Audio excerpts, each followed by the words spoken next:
Hello, gentle viewers. This is Guardian welcoming you back to Out of the Park Baseball 24 with the Boston Red Sox. We are, I think, is this going to be our last year with the Red Sox, or is it going to be our second to last year with the Red Sox? I think it's going to be our last year with the Red Sox. So at the end of the episode, we'll decide who we're going to play as next. And see if we can change run their fortunes. Because I'm going to stick with 10 years.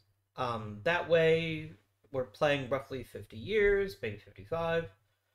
50 or 60 years, basically. I won't go any later than 1980, but I could stop at 1970, depending on how the series is going. So that's going to be either 5 or 6 different teams, which I think is a good number. We'll keep the series a bit fresh while still making it interesting for. We're actually still spending meaningful time with the team, which I think is important to me.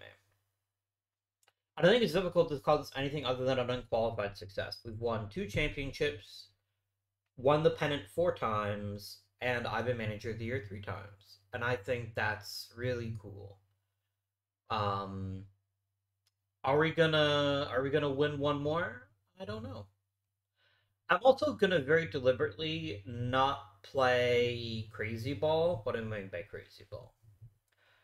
By crazy ball, what I mean is I'm not going to sell out the future for the right now because I know I'm leaving the team.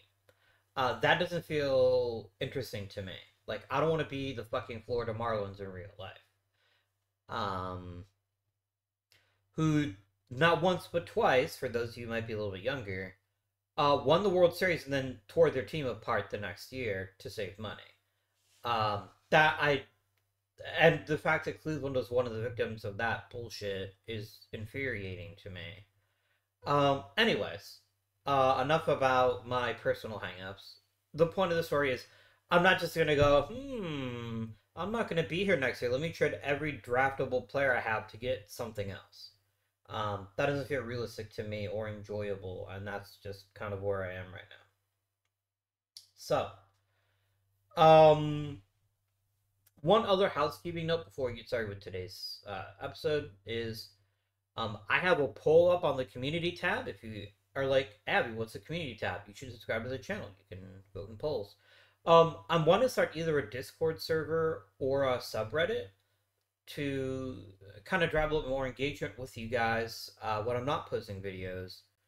I'm not promising anything crazy, but it's a place for us to kind of hang out a little bit and talk about whatever's on your minds. The last thing I want to talk about is when this series is done completely, will be still into OTP 25. I think that's how the math's gonna work out. Um, I don't know that we'll continue to have a second OTP series because frankly I'm running out of ideas. I don't want two modern day series running at the same time.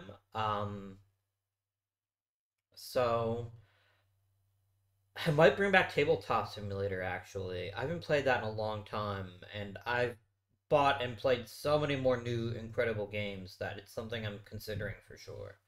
But that's way down the road. Um, you figure if every episode is one full season, we're talking 50 episodes, maybe 60. So we're talking a year or more, and it's possible that by then OTP will have added a new game mode that I find really compelling and an interesting addition to the channel. So, that being said, let's go. Our first task today is going to be hiring a couple of new coaches. We need a new pitching coach and a new third base coach. Now, you may recall that a few episodes ago, I did a Singer series as well. I disabled the personalities. So we're just looking for the best possible coaches. All right. We could get John McGraw as our pitching coach or Chris Roy as a pitching coach. I wonder. Can I add in? Oh, I just saw reputation and relationships. That's the other thing I need.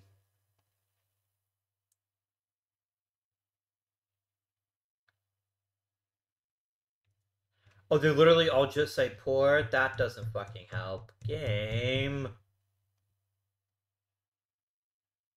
Why are you like this? Because they're not on a team. That's stupid. That's completely unhelpful. Don't do that. Anyways, who wants to be our pitching coach?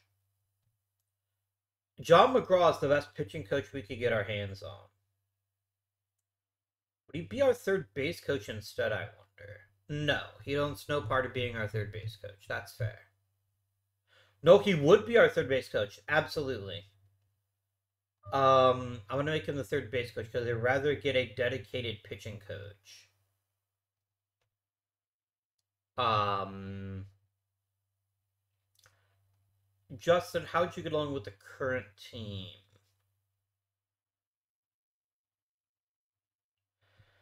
Not great. Um, hmm.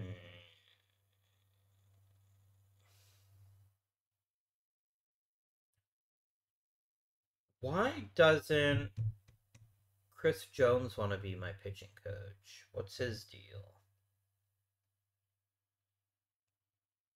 Were you Priest my pitching coach? Are you the guy that I just let go? No. Interesting. He'd be a really good coach for us, but he doesn't want to coach for us. I can't force him to do it. Or can I? No, I can't. I mean, Tom Allen or Justin Anderson seems like the best choice. He's excellent development, good at mechanics, good with veterans. He doesn't really have a flaw. Other than his relationship is very strange. It seems like his best relationships are with pitchers that don't matter as much. I'm glad he has a good relationship with Wade Hoy, Carl Hubble, and Red Lucas, because those are probably three most important pitchers right now. But his average relationship with Tex Carlton and Wes Farrell means they might not develop as quickly. I still think Justin is probably our best bet of the current options, but I do hope that sometime down the line we're able to maybe find a more suitable pitching coach if we were to keep playing with the series, which we're not going to.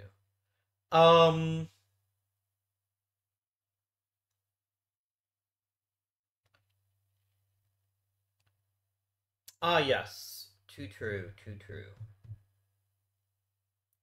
We might have an embarrassment of riches in the rotation this season, which is excellent. Um, a healthy Roosevelt Davis and healthy Bill Foster just add another dimension to this pitching staff, which I think is very welcome. But we'll have to see what happens. Let's check on free agency. What do we want? Before I start thinking about free agency, what do we actually want? I have a pretty deep pitching staff. I have 6 viable starters, plus a couple more if I want to get creative with Steel Arm Tyler or Ted Trent, or even James Harris. Got loads of pitching. Position player wise, most of our players are at or near the top of their profession. Dolph Camilli is starting to concern me, though. He has been a productive player, but he hasn't breaking through. Admittedly, he's only 21 years old. Completely reasonable. But there has to be something more here, in my opinion, for us to truly be the best possible version of ourselves. So he is one of the guys that I'm thinking about moving, potentially. But I'm not going to rush on that for certain. Everyone else is one of, if not the best at their position, and I don't really think we need to fuck that up. Earl Averill just needs a full season to show what he can do, and then he'll be a highly worthy addition. Let's quickly use our player search.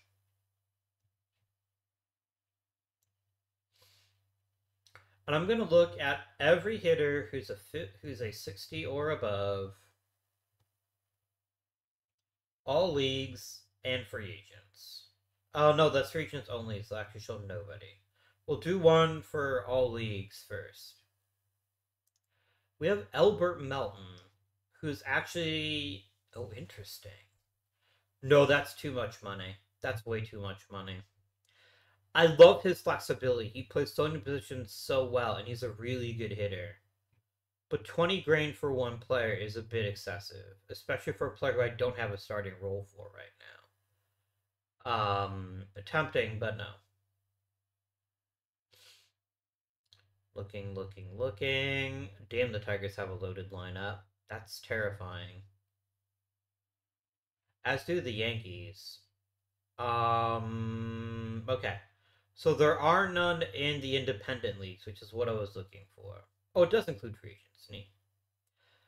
Now let's do 20 or higher, but a potential of 60 or higher. I want to focus on potential now. Because it's going to get us some of the prospects. So we have Johnny Frederick.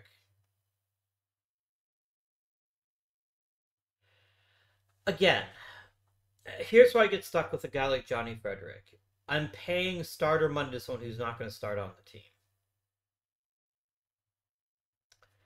And while I have the money, it feels like an unnecessary expense at the moment. So maybe not so much.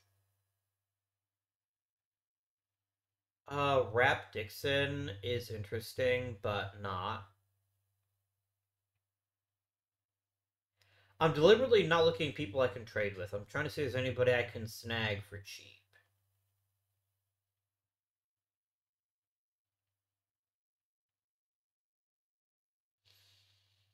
Mr. Alfonso actually could be a good acquisition for us. Who's my current backup infielder? It's either Piet or Levy, both of whom might be decent one day. I think he offers us a fair bit of depth. Mr. Alfonso, I'd like to bring you onto the club. And then let's go back to the list here.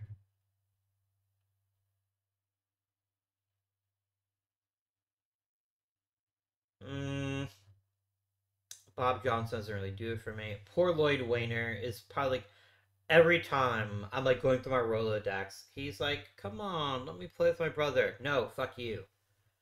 I don't want anything to do with your nonsense. I don't think so. He's big dumb. Okay, so Alfonso already represents a fairly successful addition because he is a really deep player who can handle multiple positions, and that's awesome. Um, like he's not playing over Lazeri, and probably not playing over. Maybe he would play over Harris actually.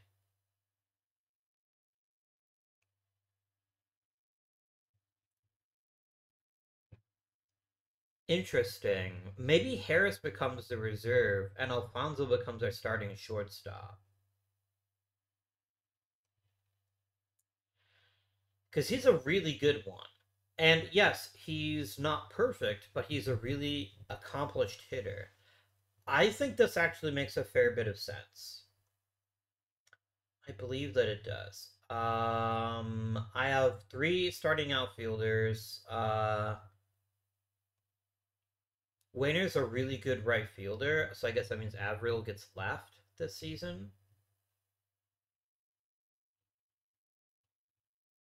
There you go. How much extra money do I have? Do I just get? I have so much money. Maybe we just get really stupid and sign one of these top tier free agents to just mix it up with us.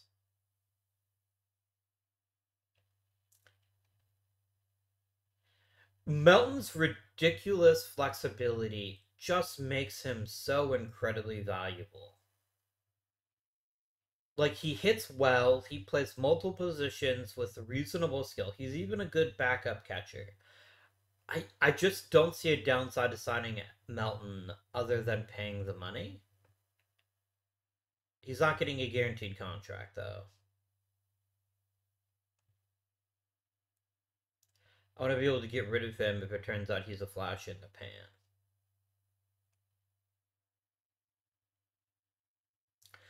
My issue with Frederick is I don't know where we'd play him. And he's a little bit too good to ride the Pine, but maybe he isn't.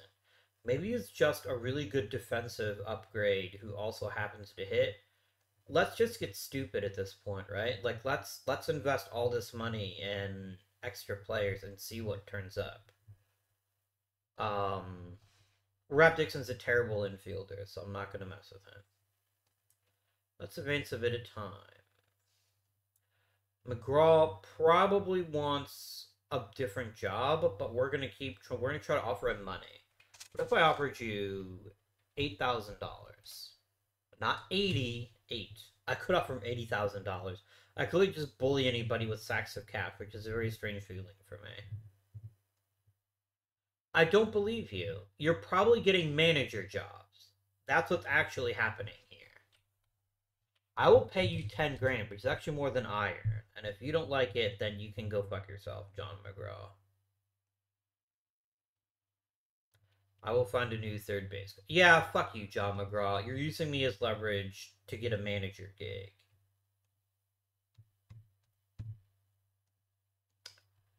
Which is your right as an American, I guess, but I'm not going to sit there and pay you giant sacks of cash when I could get Harry Wilhelm, who's almost as good as you are, for way less money. We got Anderson. Wilhelm says he's getting a better deal. Yeah, the problem is, I'll offer you 5 grand. Is these are people being offered bench coach and managerial jobs, and they're never going to get a manager job as long as they're on my team. Gold Glove for Ira Flagstad and Paul Weiner. Nice. And I'm pretty confident that Wilhelm is not going to be our guy because I don't think he cares. Yeah, I think somebody else on him. Brad Lucas got his second consecutive Silver Slugger, which is third actually. He's at 3 in a row. Nice. Well, not 3 in a row, but 3 in 4 years. Lombardi got a Silver Slugger, and so did Paul Weiner. Nice. Very good. Very cool. Yeah, he signed with somebody else. I wish it would tell you when somebody signs somewhere else, but here we are.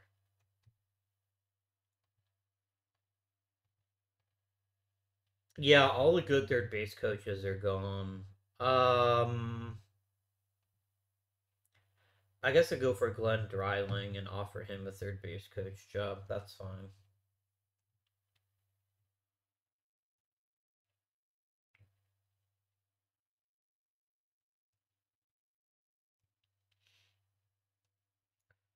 All right, let's reset our teaching here.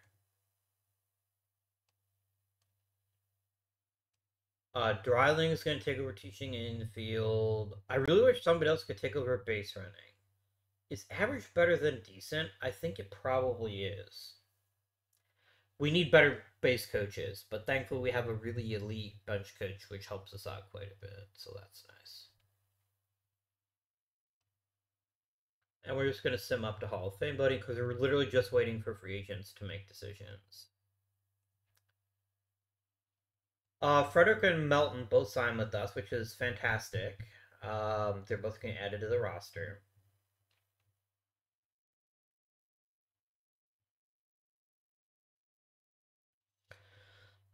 Neither one of those guys, by the way, are bumping one of my starters. Frederick could. Frederick is a very good hitter. But Flagstead is just that much better defensively that I think it's still probably Flagstead's job. But what I can do now is I can play Flagstead less frequently. And that I think is very, very valuable. Because I know that Frederick can handle center field, that just gives us another option, which I think is a very important thing to have when people get injured all the time. We need reliable players who can pick up the slack. I have not addressed first base.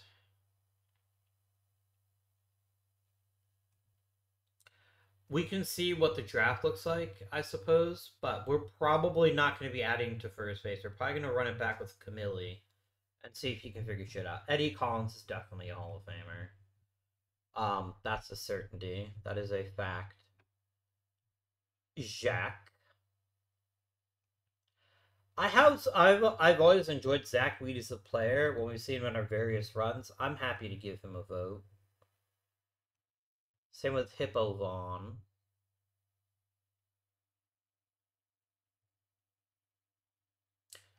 Rube Marcard, yes.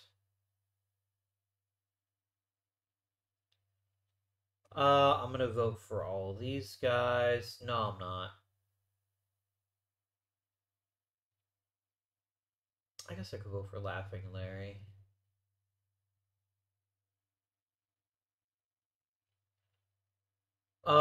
Babe Adams. I'm gonna go ahead and drop Grow and Fournier to add Home Run Baker. And there's somebody else that I was like, yes, that person has to be on my ballot, and I don't see them. I guess I will use Heine Grow. That's gonna be my ballot. Honestly, it's gonna be Collins, and that's probably it. I think Collins has a really good chance of making it, and then there's a few others who have a chance, but I think Collins is the only sure thing, which is fine. I'm completely on board with that.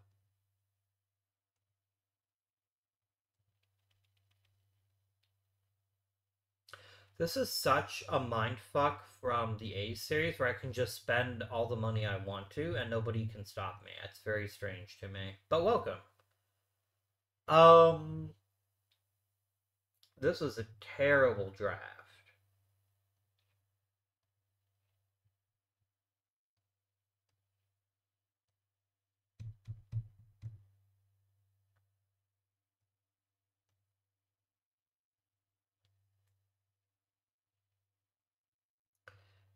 Yeah, this is not a great draft. Um like there are names I recognize here, like Bad News Hale and Joe Vosmick, who played for Cleveland. Although I think he played first base if I remember correctly. Um Tommy Bridges I recognize from one of our past series. This is a shitty draft. Okay.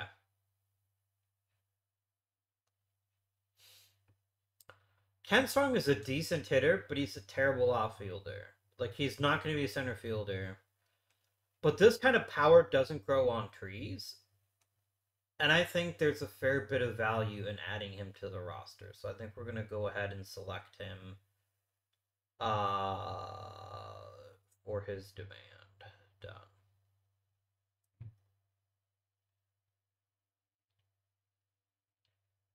Done. Next up, I could use another catcher. He's not a great catcher, but I would like a little bit more depth in my catching ranks. Let's go ahead and select him.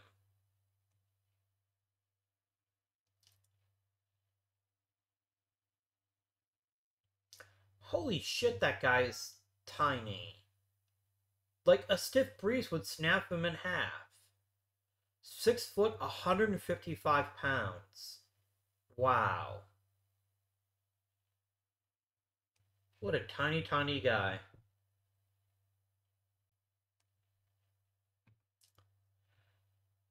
I like Roy Schulk better because he throws harder and he can also hit a little bit, which is always valuable. I think we'll go for Roy Schulk and offer him his demand. Just for the memes, I'm gonna take Michaels, but I'm not that impressed by him. Nobody likes Joe Cicero. He's perfectly fine, if uninspiring.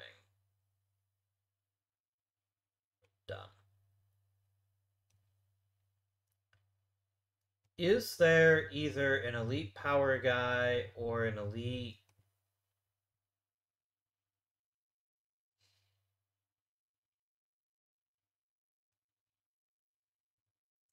Wait, nobody's drafted Tom Wolfe, who I've already passed on before? We could take Tom Wolfe. costing literally nothing, so sure.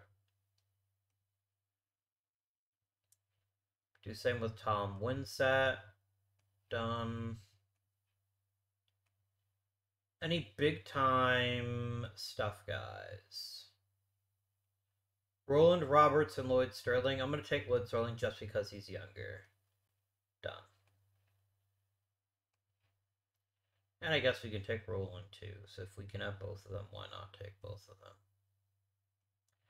And that's it, amigos. We're going to go ahead and do our culling the minors thing. Reserve roster.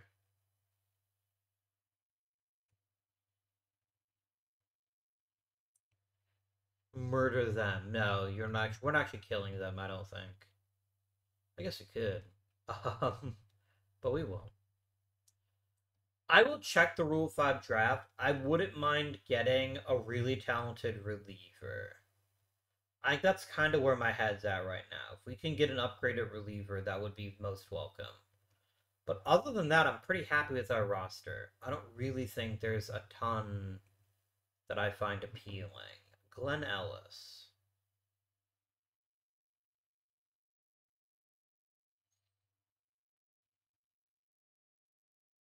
Yeah, we can take Glenn Ellis. We can give him a try as a treat. And that's it. Nobody else here is even remotely interesting to me, so we'll let that go. Damn, Freddie Fitzsimmons. Bouncing around a bit.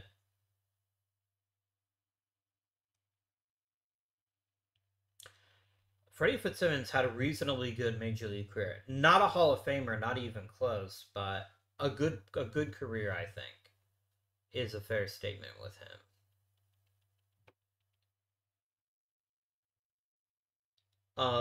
Excellent news.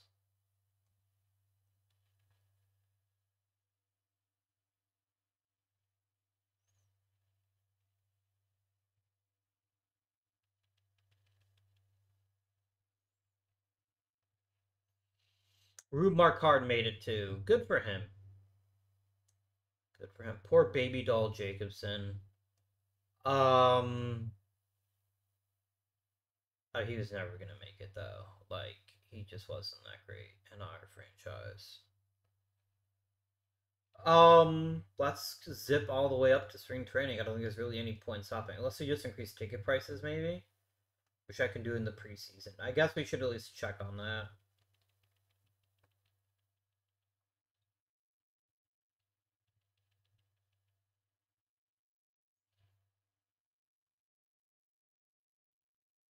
Like you just comically increase my draft budget all the time for no reason. Like I can't spend it. I guess I could just give like shitty players like $100,000 bonuses just for the lulz, but oh, I can't control ticket prices. My owner must do that.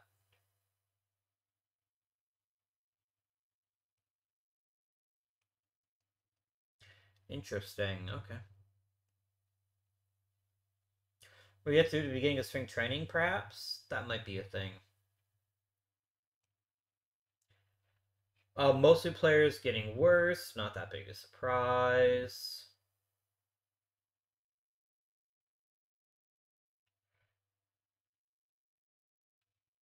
Okay.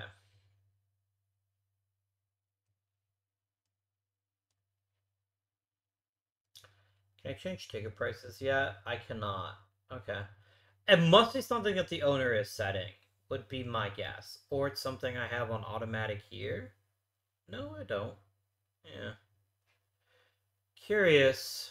Very curious. We're gonna go ahead and let our esteemed bench coach pour you anything else. Batting ratings. My coach, please. I don't want anyone else's opinion of my players, but the guy I trust. Ball player Walsh will be on the spring training roster. Ken Strong will be too. That's fine. Nobody else here really that interesting to me. And then I'm going to let you decide how to set up the pitching staff. Why do you hate Red Lucas? Fuck you, game. Just the game's obsession that Red Lucas sucks just doesn't make any sense to me at all. And Wake Hoyt most definitely gets a rotation spot. Like, that's not up for debate either. We'll move pitchers around, obviously, but for right now, I just don't understand the game's obsession with making sure that my best starter for the past several years never starts. Come on, game. He's a three-time Silver Slugger. He's amazing. I love Red Lucas. Lineups. I'm gonna go and let you do your thing here.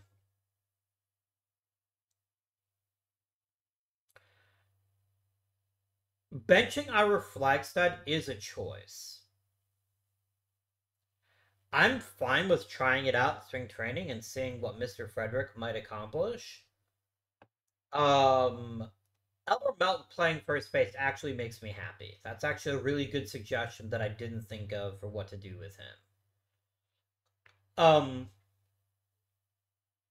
at no point did I intend on him actually starting this year, but he is actually a really good first baseman, so that's perfect. That's a really good suggestion. That's what I pay you for, Valenzuela. Well done.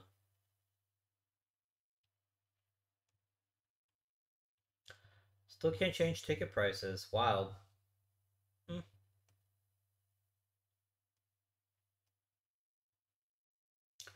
Where can I tell what my owner controls?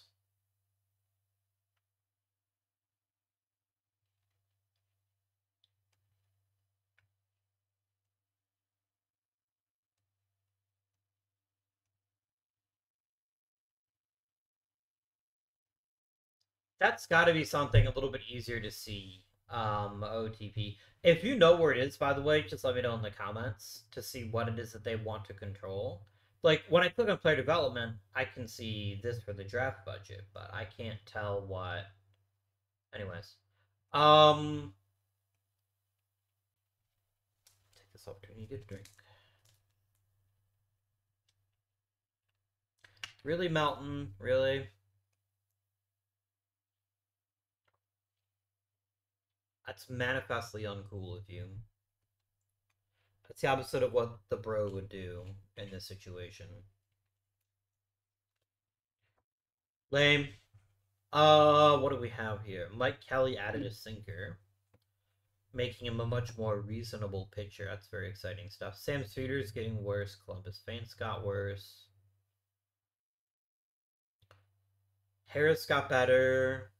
Cox got better. Carlton got better. But not in the right places. He continues to not improve his control, which is going to make his major league career very risky. I am not inclined to offer a big time contract or keep a player with a roster spot if he's not going to throw the ball for strikes. That's just it's a recipe for disaster. Let's go ahead and set up our roster and then play through the season. 37 players, which is an excessive number of players. We have 16 pitchers. Let's get rid of 5 of them. Easy choice number 1, Bill Foster continues to heal. Done.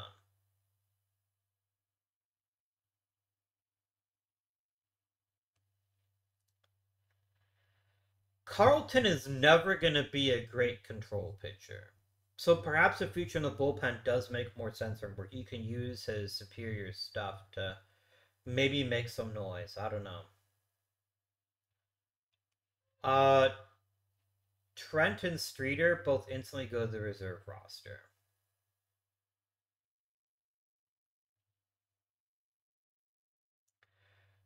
Um,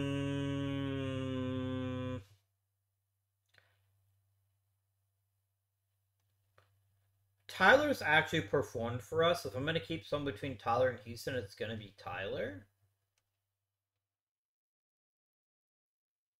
I figured of one more pitcher. It's either going to be Carlton, or it's going to be Ellis. I think Ellis is more useful right now. So I think we will go ahead and let Carlton start the year on the reserve roster. Done. Position players. I do not need 4 catchers. That is an excessive number of catchers. Lopez and Walsh to the reserve roster. You'll be back in a couple of weeks, so I'm going to leave you where you are. Piat to the minors.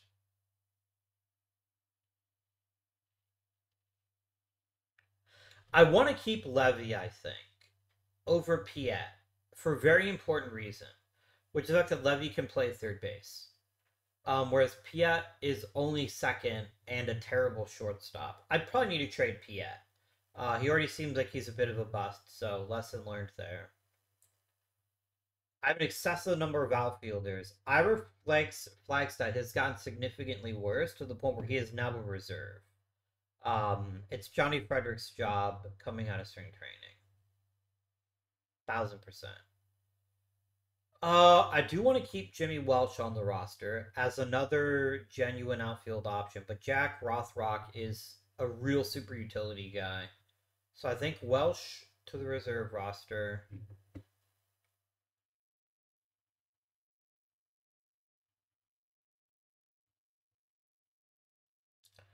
What role does Vic Harris currently serve on this club? He's a captain. Do I have another captain? Team chemistry. I just have Vic Harris. So I think we have to keep him on the roster. Even as a reserve because of his leadership. That's a fair statement. So I've got to get rid of 3 more players. One of them cannot be Vic Harris. Ira Flagstad should probably be demoted or traded. I wonder if I could trade him for something interesting. No, nobody wants Ira Flagstad, which is fair. I'm not going to cut him, but I will put him on the reserve roster. And then 2 more outfielders. I want Ken Strong to get better in the minors. And then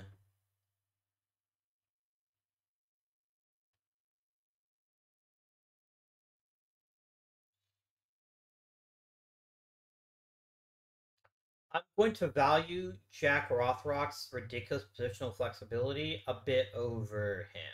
So that's what we're looking at for opening day roster. Pitching, this is fine. I'm not going to fuck with any of this. This seems reasonable to me.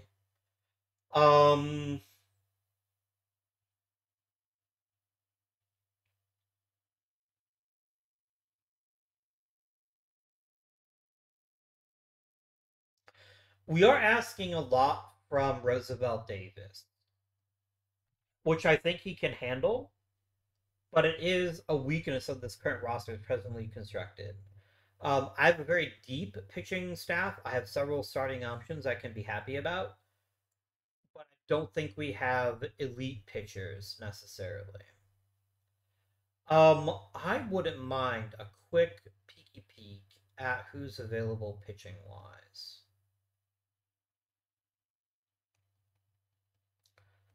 With a potential with an overall of at least 50. What are we looking at? Oh, sorry, starting pitchers. I should have been more specific. There you go.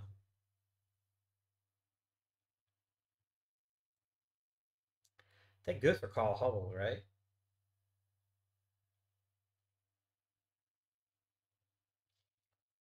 Hi there, chat. I see no reason not to sign him. Done.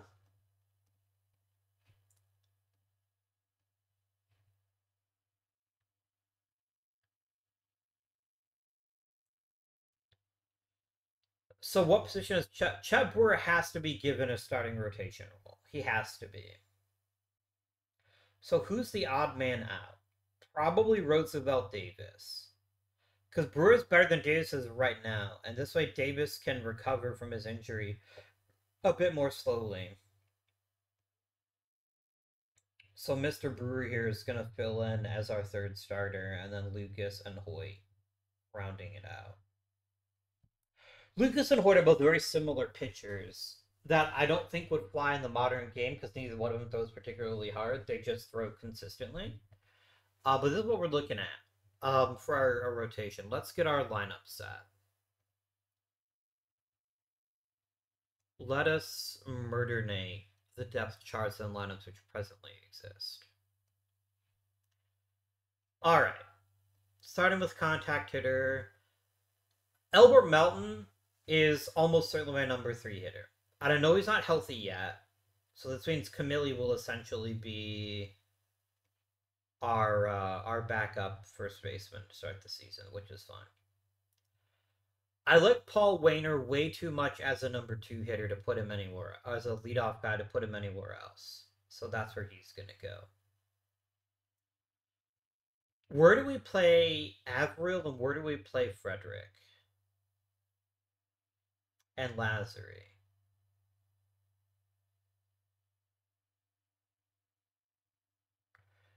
Avril has more power than anyone on the roster, so I think Avril by default is our cleanup guy.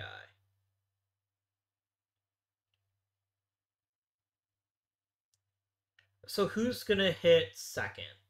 I think it's gonna be Tony Lazary with Johnny Frederick hitting fifth. Ernie Lombardi happily slotting into batting sixth. Now, let me explain, just to go back, why did I pick Lazary over Frederick? It's this number right here.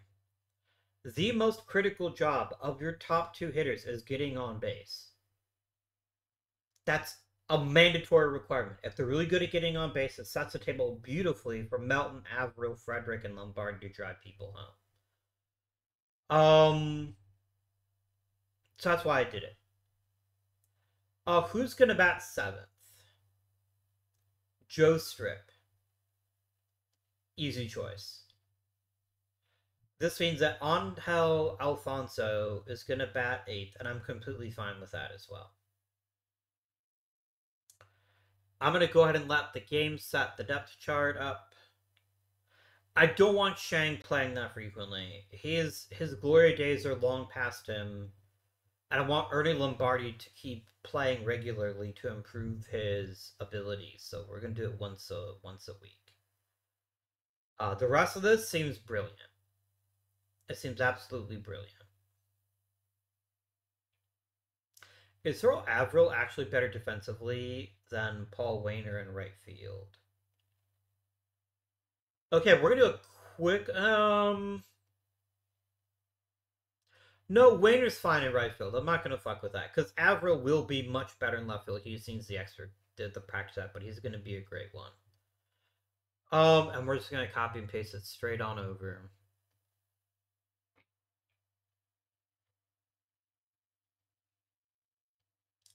I feel silly having thought at one point that Vic Harris is going to be this amazing shortstop when all he's done since we've acquired him is watched his value tank. Mm. Wow, what a fucking loser scouting report. Oh, that's brutal.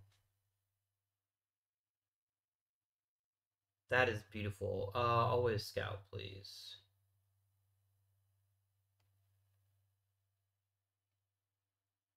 Yikes.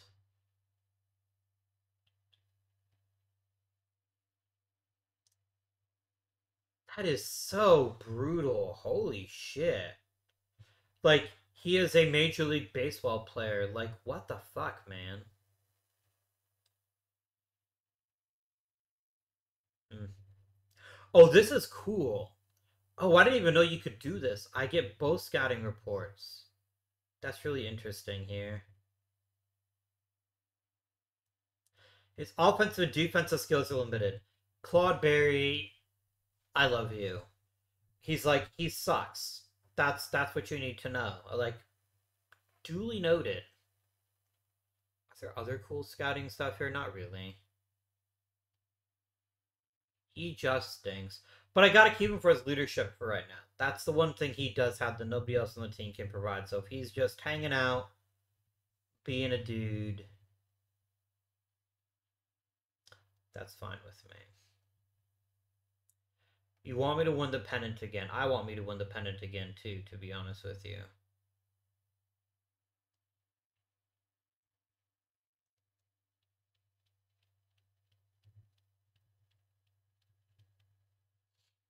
I don't think teams are going to kick into high gear until we get our lovely first baseman playing regularly. Columbus Vance is a little bit better. Tyler's a bit better. Streeter's a bit better. A bit better. Johnny Duran is improving, which is lovely. Carl Hubble's a tiny bit worse. Farrell's better. Levy is better. Watwood is better. And Strong is slightly worse. Slightly. Lefty Thomas will not speak to the press anymore. Okay.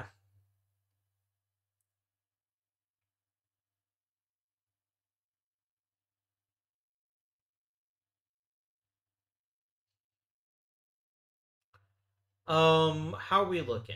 Not enough time. I'm not even gonna waste time analyzing stats when I don't know what they are. I never said you would be in the rotation. What the fuck made you think I was gonna put you in the rotation? It's not like we're losing in huge numbers either. It's a very, very tight American League this year. That's fine. Like, it's going to be probably a dogfight down to the end of the season. Like, there's just not really a way that I see it being easy. Okay. Poor Heavy Johnson. Damn. Oof. Let's talk about the team now. Our offense is slacking a little bit. But looking at the roster, it's not obvious where the holes are there. There's a couple of reasonably obvious holes. The first one is Joe Strip went from having an otherworldly two campaigns to one that just isn't as impressive. There's nothing wrong with that. Everyone's entitled to have a bit of a slow start to the season, but a lot of his power is gone, which is concerning. That is concerning to me. Alfonso, we never knew what he would turn out to be. We just need to give him time to see what kind of player he's going to be. Johnny Frederick should be better than he looks right now, too. I think of all the players currently on the roster that are having a slow start to the season, I expect him to improve the most. He should be hitting 300 plus, I think. One moment. Or at least in the 280s. I think that is something very, very reasonable to expect from him. Albert Melton has barely played, but has flashed zero power. This is deeply concerning to me. Probably more than anything else, he has to start hitting balls, maybe not necessarily home runs. He has to start hitting balls super hard. And I'm sure he will as he gets more playing time. As Melton goes, so will the rest of the team. Thankfully, Tony Lazzari is having a fantastic beginning to his season, which is really, really helpful and a good thing for us to see. Pitching looks great other than Red Lucas. What is your deal, Red Lucas? You're kind of the same pitcher you've always been. You're just getting hit harder this year. That's the only difference. Is for whatever reason you're getting hit. I do want Lucas to pitch for another month, but he's, I think, the first pitcher I'd be willing to take out of the rotation. All this said, let's go on to the next month of the season.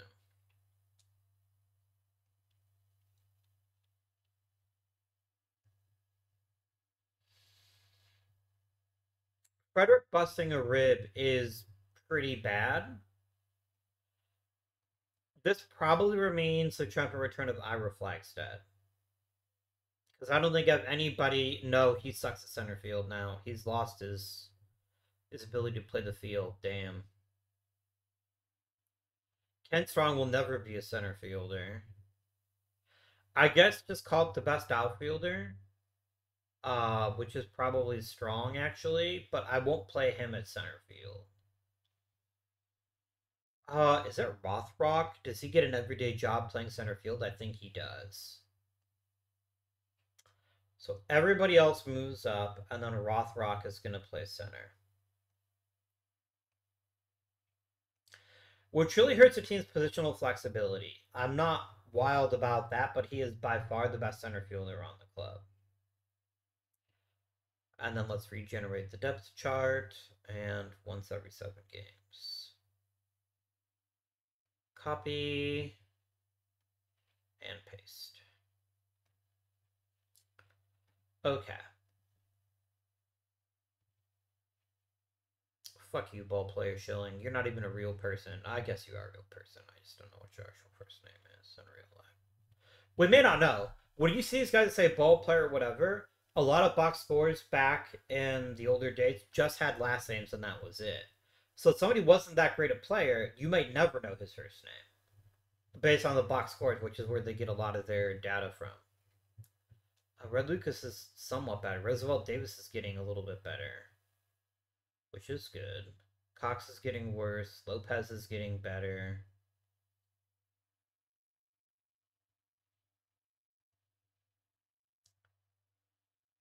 Um,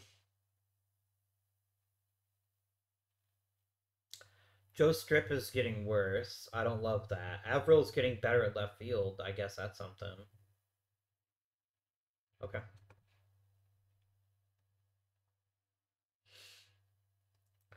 All right. What does it look like now? Red Lucas has shaved off a significant portion of his issues, which is great to see. Elmore Mountain is still not hitting for power, but he's hitting for more power at least. I still think he's by far a choice superior to Dolph Camilla in every conceivable way. Alfonso's already started heated up with the bat, which is very, very welcome. And he is a decent shortstop. He's not a great one for sure, but he's a decent one.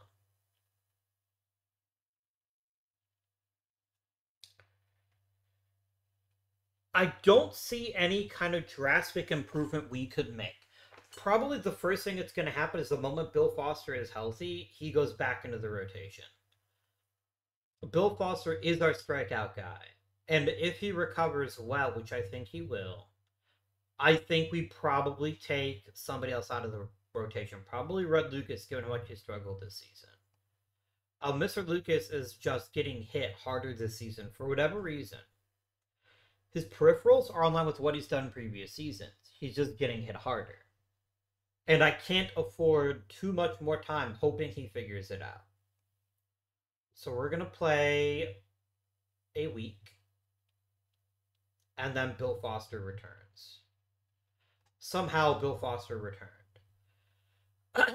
Who is removed from the roster? It's Glenn Ellis. I'm going to send him back to the A's. And we're going to call up Bill Foster. Mr. Foster immediately gets his rotation spot back because he's an incredibly talented starting pitcher. And Red Lucas is going to go into the bullpen, which the game's been trying to get me to do for a billion years. And now I'm actually going to do it.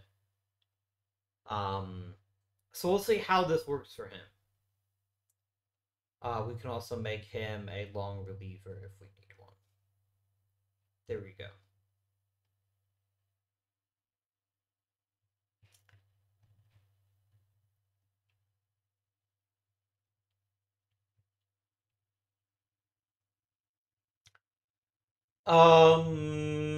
See you later, Ken Strong.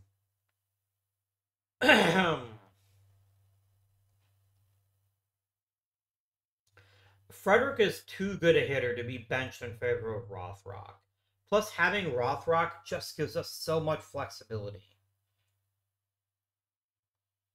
Positionally. I actually think I'm going to swap Strip and... no, I'm going to leave Strip where he is.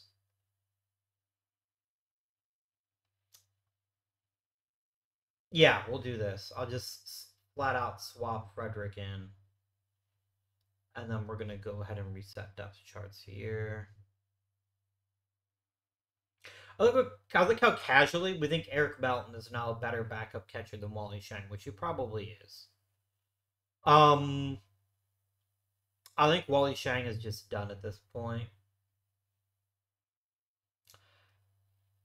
Yeah, I don't think there's anything else to do with him at this point in his major league career.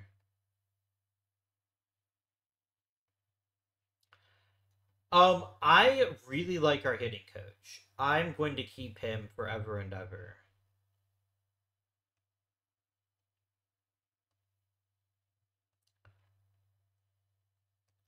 Paul Rowe is kind of a shitty coach. I think we're going to let him walk and try to get a new first base coach. If we're going to play through the offseason, which I'm not. Which I'm absolutely not going to do. How many All Stars for Boston? We had two starters, Chet Brewer and Wes Farrell, Tony Lazzari, and Paul Wainer, and that's it. And Ernie Lombardi. Good. That's five All Stars. That's pretty reasonable. I like that a lot. It's funny we don't have a first baseman, but as ridiculous as Charlie Gehringer has been this year, I don't see how you could be upset about that. Babe Ruth is back, disgustingly. Mm, okay.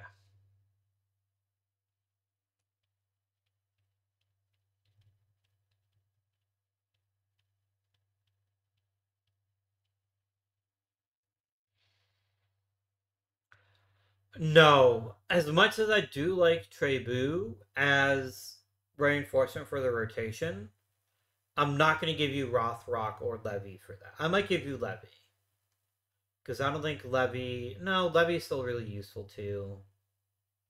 Yeah, I'm just not going to do it unless I can find somebody besides these two that you'd want for Trey Boo.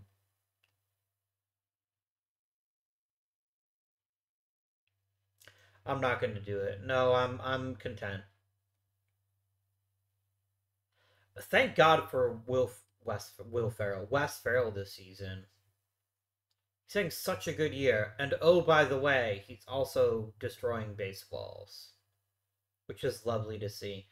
I don't know how this guy hasn't won a Silver Slugger as a pitcher yet, but I feel pretty confident that he will. Sooner rather than later. One might suspect. I just don't see what I would trade at this point or what I would try to acquire. I genuinely don't. The lineup's not the best, but I don't see where we could upgrade. That's my issue. I don't see where there's a clear upgrade available for this roster at the moment. Could be wrong. Um, our outfield is very set. Earl Averill's having an incredible season, which we expected he would. Um, Lazzary's great. Wayner's great. Melton is great. Lombardi's great. Strip is great. Alfonso's great. Even Frederick is pretty good. Like we literally have top tier starters at every position. Our bench is really good too. I could use a new backup catcher maybe. But that honestly seems like I'm desperately looking for something that isn't really that important. I don't know why Carl Hubble keeps losing this year. I don't like it though. You need to win more games. Just win more, dipshit. That's easy. Um,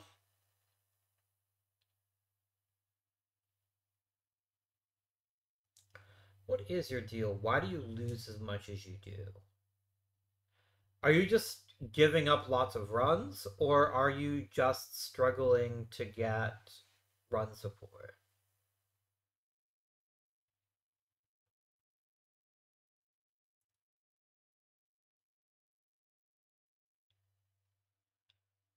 You did have, oh, look at this right here. 8 runs, 8 runs, 6 runs. Yeah, you got imploded in 3 consecutive starts.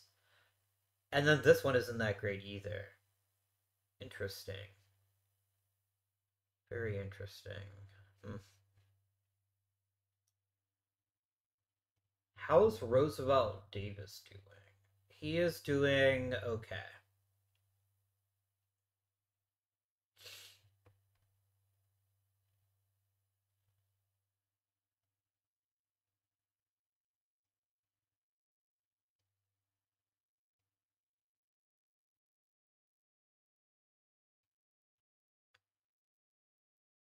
Oh, sorry, I did not want free agents only. I wanted all leagues. Are there any interesting players in the minors we could snap up?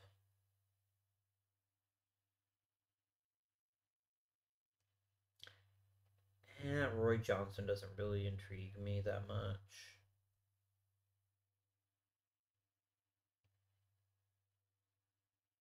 Eh,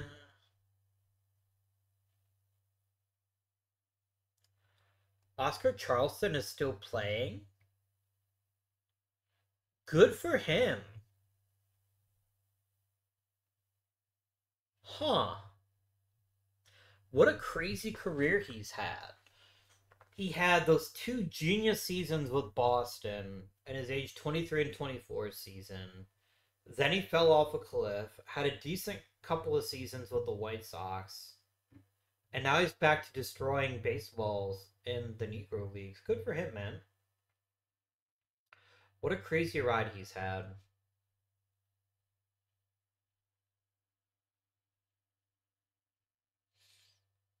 And then there's old friend Chuck Dressen. I don't really want him back, though. Not at the moment. 5 grand is too much for him. I was gonna skip the trading deadline. I will. No, I'm not gonna skip the trading deadline. I will always look and see what is being offered. But unless it's something blue or something really impressive, I'm probably not gonna bother with it.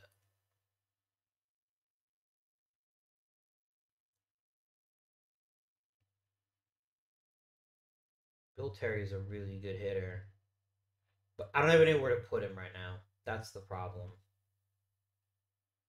Our current first baseman has lots of. I'm just not gonna bother trading this season. I have nothing that I want and nothing valuable to get something really good out of. So yeah. Columbus fans getting worse. Fred Lucas getting a little bit better. Carl Hubble improving his control, which is good. Hoyt is good. Foster is getting better. Carlton is getting a lot better. He's improving his control and his potential control. That is crucial for him to be a successful pitcher. Crucial. Yeah, Brewer's throwing harder. But I'm sure inevitably what's going to happen is arm's going to implode next season anyway. So that seems to be the theme.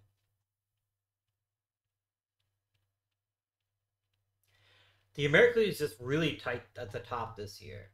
It's going to take us going on a run, basically, of winning a few games in a row if we're going to try to lock up the pennant. Losing Joe Strip for 2 weeks isn't ideal.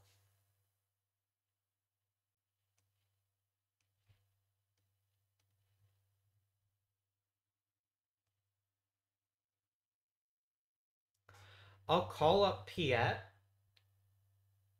but who plays third?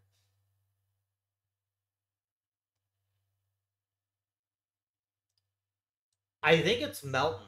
I think we push Melton over to third and then play Camille at first. I think that gives us the best possible lineup right now. So we're gonna slide Melton over to third, and we're gonna play Camille at first, and just see what this does while Strip is out. And then, of course, the second that Strip is back, Strip gets his old job back. But we'll see. Finish today.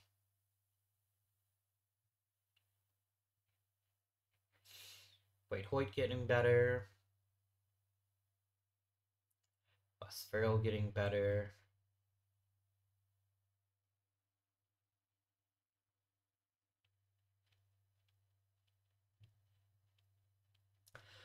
If we make the playoffs, I like our chances, but the trick is going to be putting together a few wins in a row. I mean, I keep saying that, but it's what has to happen, right? Like if we can't win 4 or 5 games in a row, we're never going to get enough of a lead where we feel comfortable. And Strip can come back. He's going to instantly get his third base job back. Like, thanks for covering third, Mr. Melton, but it was always going to be Strip getting his job back over Camille.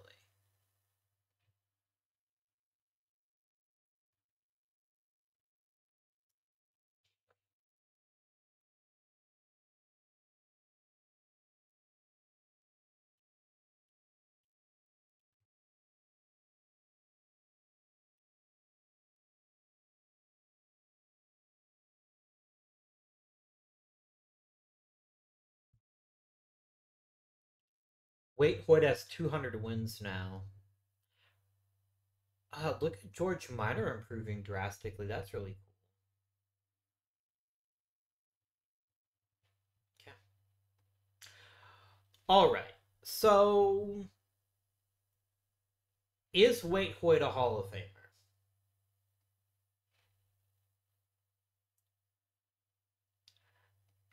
I genuinely think he has to be. Like, he's no longer the afterthought in the Babe Ruth trade. He is a Hall of Famer in his own right. I genuinely think this version of Wade Hoyt is the Hall of Famer. I think the real version of him also went to the Hall of Fame. Let me quickly pull up some baseball reference and figure that part out. But I'm nearly certain that Wade Hoyt is in the real life Hall of Fame too. Wait. Not Waiter Hoyt. He is a Hall of Famer, so there you go.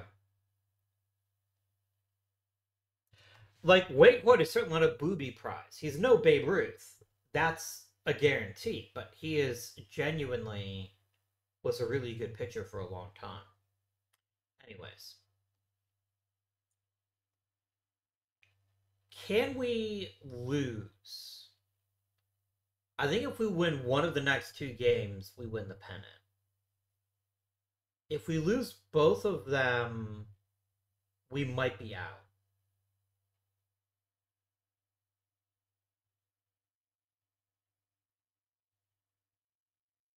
No, I. So here's my thing. If I lose the next two games of the Philadelphia Athletics, I would be 91 and 61, and they would be 89 and 61. Which means I think I would still win because I have more wins than they do. Why have they played more games than they have? I wonder if like some of the games got rained out or something, maybe. Oh, I've got quite a few games left. Okay. I thought I just had two games left, but no, I have. If I can win one or both of these next two games, I think we lock up the we win the pennant. Yep, there you go. We did it again, guys. We are victorious. 94 wins. Nice. So I want to talk about what I think is my key advantage here. My key advantage is Wes Farrell and Chet Brewer. Who we're playing? We're playing the Pirates. I just think that our top tier starters are better than their top tier starters. Nothing against Frank Brower or Waddy Clark or Furpo Marbury, but our top tier starters are just better than theirs. And that I think is what gives us a crucial advantage in a shorter series. Let us simulate today and the next day. And now Wes Farrell should be completely rested and ready to start. I'm going to move Brewer up to second in the rotation. We're going to let Hubble pitch third.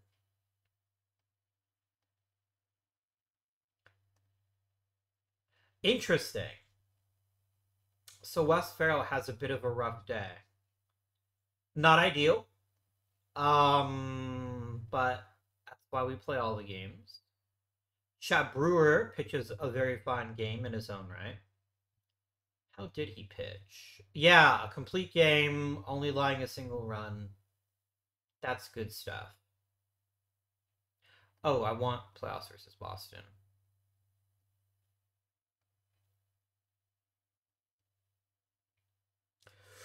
Hubble got roughed up.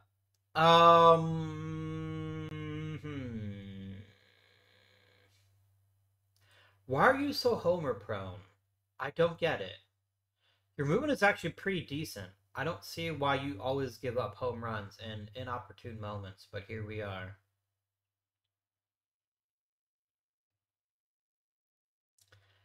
There we go. A big offensive showing. All right, come on, Farrell. That's what I'm talking about. There's actually an offensive victory more than anything else, but that's okay.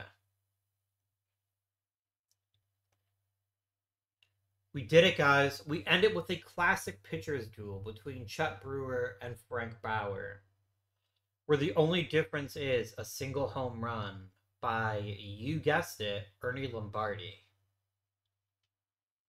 We did it, guys. Another World Series crown for the Boston Red Sox. We did good work, friends. We did very good work by strategically acquiring Negro League talent, smart trades, and a few quality drafts.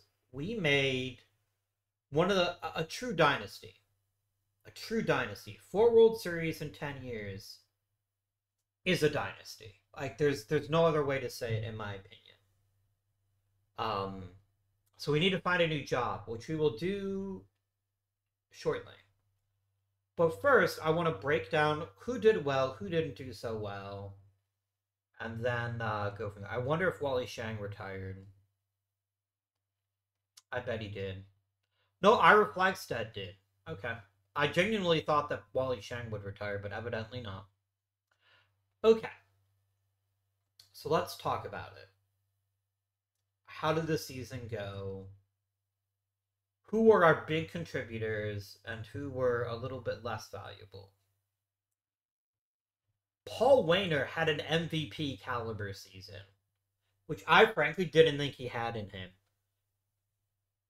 And I want you to, I'm not going to say anything for a second. What changed about this season? There's 2 things that changed about his season that made him so good this year. I'm going to give you a second and take a drink.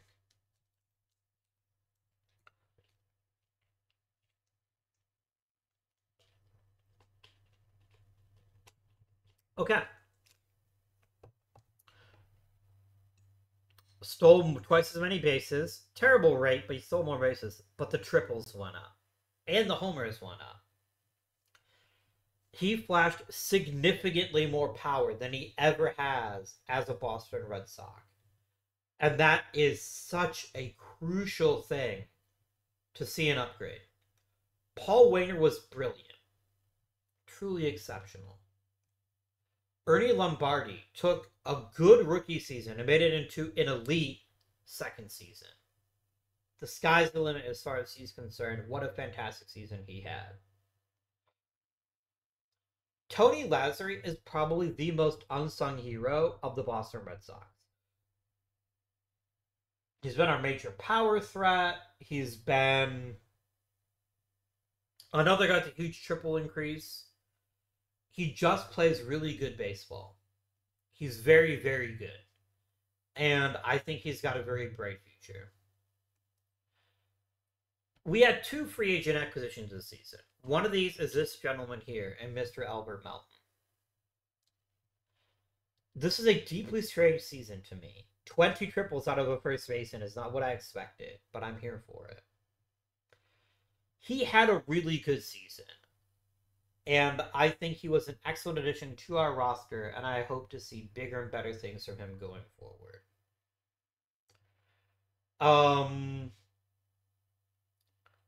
Angel Alfonso was kind of a throwaway decision toward the end of our season, but he really helped stabilize shortstop for us. He was a top-tier hitter who was a decent but not great shortstop. He's definitely somewhat limited defensively. Probably not the ideal shortstop, but a decent one.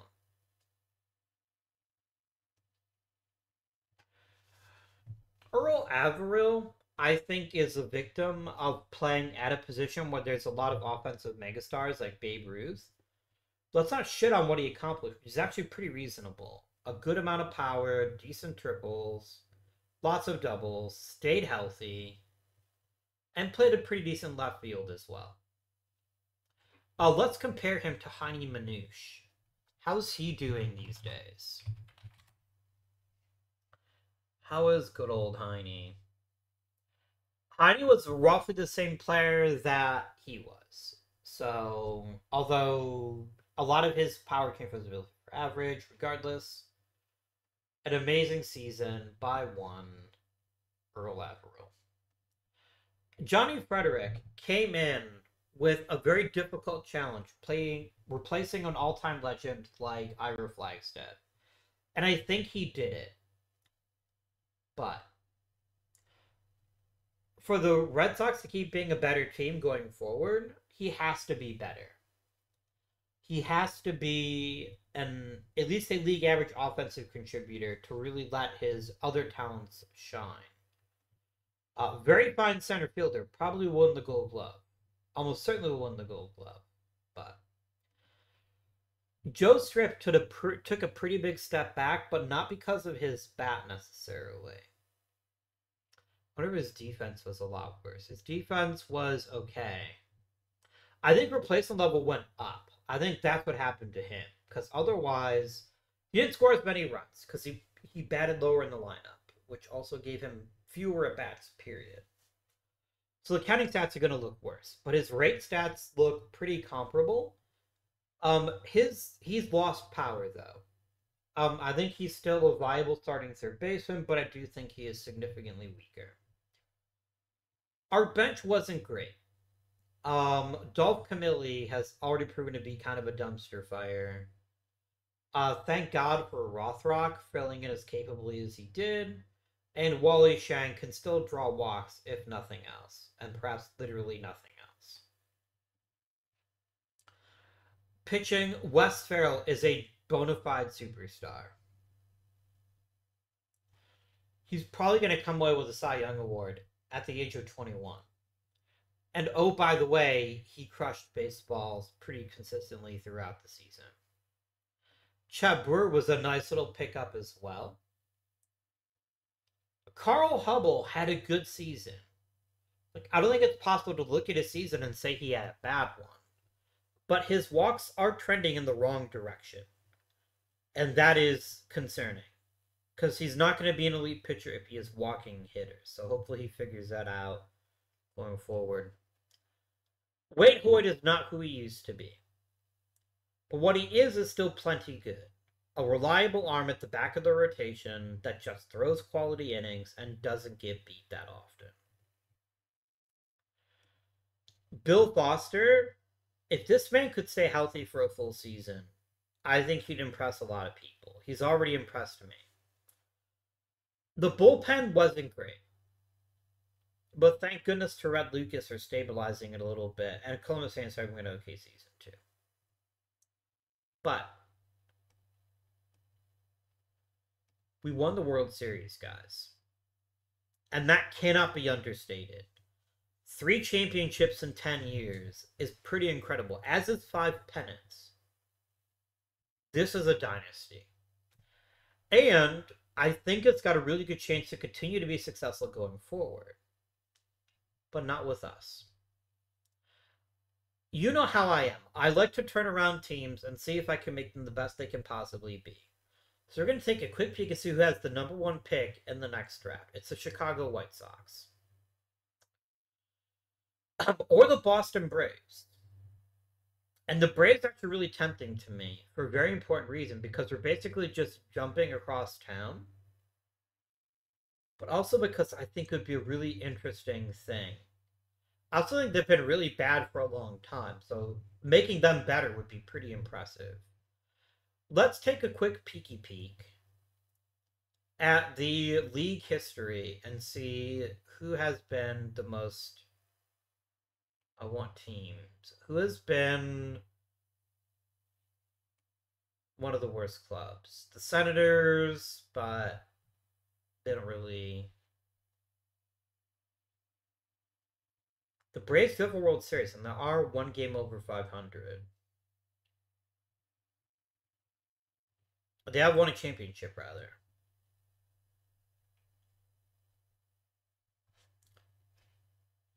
Who are the top 3 teams in the draft?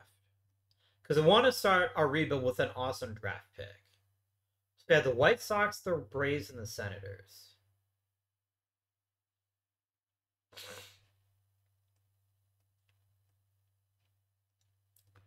And I think long term, the Senators is the worst of those teams.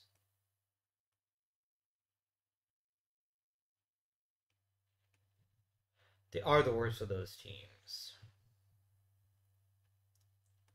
What do the Senators currently have on their team? So part of the reason I'm leaning towards the Braves is because I don't want to get stuck in the AL against the Red Sox. But they have some decent players. Like, they have Bucketfoot Al. They have some decent players. They just don't have as many elite players. And their pitching is not terribly thrilling.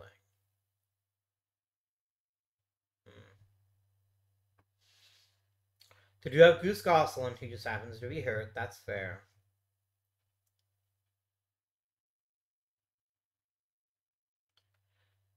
I'm going to lean towards the Braves because I don't want to be in the AL.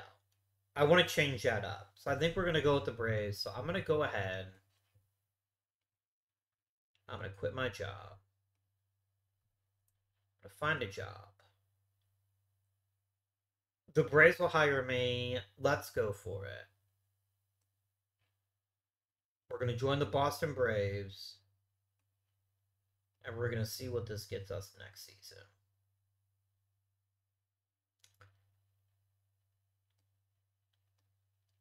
Thank you very much for watching. Hopefully you're enjoying the series and you'll continue to enjoy it as we just jump across town. And see what we might be able to accomplish with a steadier hand at the helm. We have a lot of money that we could potentially spend. I think we've got a real chance to make things really exciting here. But for that, we'll wait till next episode. Thank you very much for watching. I really appreciate all the views in the comments. And